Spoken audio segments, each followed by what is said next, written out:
Bienvenue dans le lieu de confession, by Jimmy Résolution.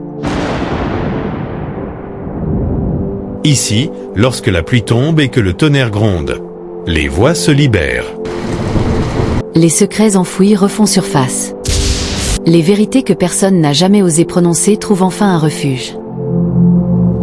Dans cet espace, des hommes et des femmes viennent déposer leurs blessures, leurs regrets, leurs fautes, leurs espoirs. Des histoires d'amour, de trahison, de miracles, mais aussi des douleurs silencieuses que personne ne voit. Ici, rien n'est inventé. Chaque mot est réel, chaque émotion est vraie, chaque confession est un morceau de vie livré en toute discrétion. Abonnez-vous maintenant, invitez vos amis à nous rejoindre. Et si vous avez une histoire à partager, envoyez-la au numéro affiché à l'écran. Préparez-vous. Chaque jour, une nouvelle vérité se dévoile. Anonyme, je m'appelle Stéphane, et aux yeux de la justice, je suis un meurtrier. Pourtant, ce soir-là, ce n'était pas moi. Tout s'est passé dans la ville de Bafoussam. Une nuit lourde, étouffante, comme si l'air lui-même pressentait le drame. La pluie menaçait, mais ne tombait pas. Les tensions, elles, allaient éclater. Depuis des semaines, un homme harcelait ma femme. Il passait devant la maison, envoyait des messages, lançait des paroles déplacées quand je n'étais pas là. J'avais déjà essayé de lui parler. Calmement, d'homme à homme. Il avait ri. Ce rire me hante encore. Ce soir-là, j'étais dans la cour arrière quand j'ai entendu les cris. Des cris que je n'oublierai jamais. Je suis sorti en courant. Les voisins ouvraient leurs portes.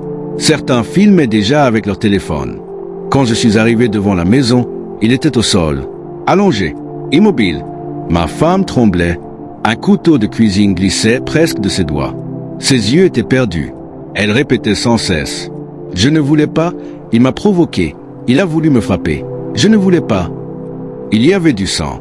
Trop de sang. À cet instant, j'ai compris que notre vie venait de basculer. Je n'ai pas réfléchi longtemps. Peut-être 30 secondes. Peut-être moins. Mais ces secondes ont décidé de mon destin. Je voyais déjà les journaux locaux parler du drame. Je voyais le procès.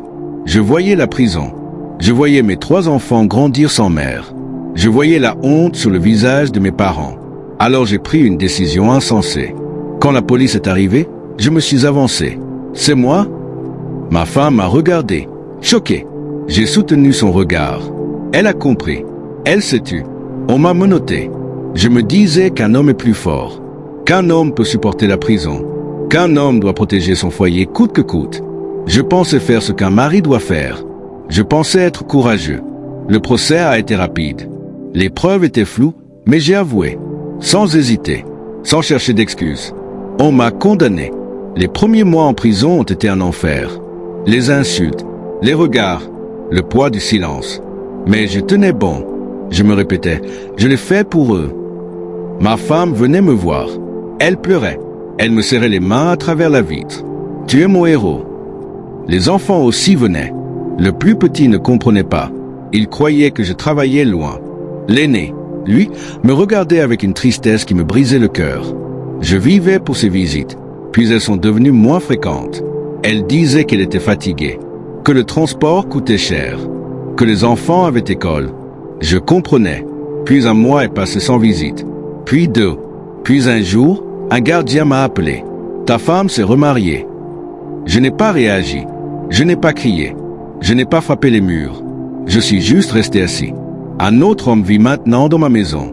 Un autre homme dort dans mon lit. Un autre homme accompagne mes enfants à l'école. Peut-être qu'il l'appelle papa. Ce mot me transperce plus qu'une lame. Il me reste encore 5 ans derrière ces barreaux. 5 longues années pour réfléchir. Chaque nuit, je me demande si j'ai fait le bon choix. Ai-je protégé ma famille ou ai-je simplement détruit ma propre vie pour quelqu'un qui n'a pas su m'attendre?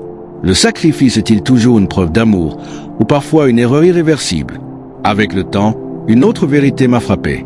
Cet homme, celui qui est mort, n'était peut-être pas venu pour tuer. Les voisins ont fini par parler. Certains disent qu'il était ivre.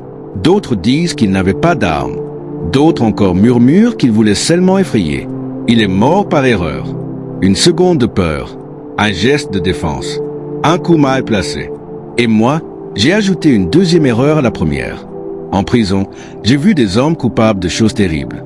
Mais j'ai aussi vu des hommes brisés par des décisions prises trop vite, par amour, par orgueil, par peur. Je ne déteste pas ma femme. Je lui en veux. Oui, mais je me demande surtout si je ne me suis pas trompé sur ce que signifie aimer. Aimer, est-ce mentir pour protéger? Aimer, est-ce se détruire pour sauver l'autre? Aimer, est-ce se taire même quand la vérité brûle? Parfois, je me dis que si j'avais dit la vérité, peut-être qu'elle aurait eu une peine réduite. Peut-être qu'on aurait plaidé la légitime défense. Peut-être que nous aurions traversé cela ensemble. Au lieu de ça, j'ai tout porté seul. Et au final, je suis seul. Mes enfants grandissent sans moi. Peut-être qu'ils croient vraiment que je suis un monstre. Peut-être qu'un jour ils apprendront la vérité. Peut-être qu'ils me jugeront encore plus sévèrement. Je ne sais pas. Je sais seulement que les décisions prises dans la peur peuvent coûter une vie entière.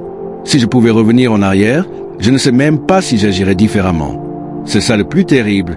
Sur le moment, cela me semblait juste, noble, logique. Aujourd'hui, cela ressemble à un naufrage. Il me reste 5 ans pour apprendre à vivre avec mon choix. 5 ans pour me reconstruire. 5 ans pour espérer qu'un jour mes enfants comprendront que je n'étais pas un meurtrier, mais un homme qui a aimé trop fort, peut-être mal, peut-être aveuglément. Le sacrifice est-il toujours une preuve d'amour ou parfois une erreur irréversible? Si vous étiez à ma place, auriez-vous fait la même chose? Un homme doit-il toujours se sacrifier pour sauver son foyer? J'attends vos conseils en commentaire. Et si vous aimez les histoires profondes, réalistes et pleines d'émotions, abonnez-vous à le lieu de Confession by Jimmy Résolution pour ne rien manquer. Parce que certaines décisions changent une vie pour toujours. Tita, ogano, mbindate, atinene.